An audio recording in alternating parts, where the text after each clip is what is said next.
โอ้โหอาโทอาโทสังบริกุศลอาโทอาโทหมูป่าหมูป่าหมูป่าเขาสวนพี่น้องหมูป่าเขาให้อาโทพาโทโอ้โอ้หมูป่าได้นี่นะโอ้เห็นอะไรมันโอ้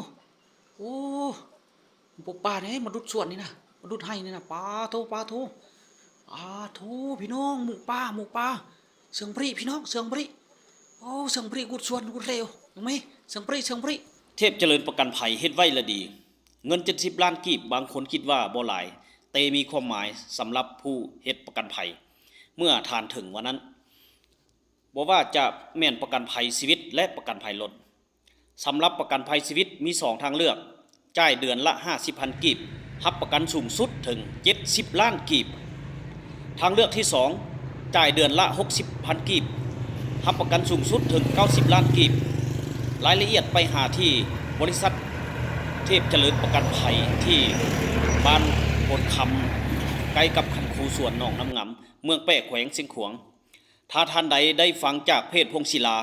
ทางบริษัทจะลดถึง10ส่วนห้อยของมูลค่าโทร020 55 366 816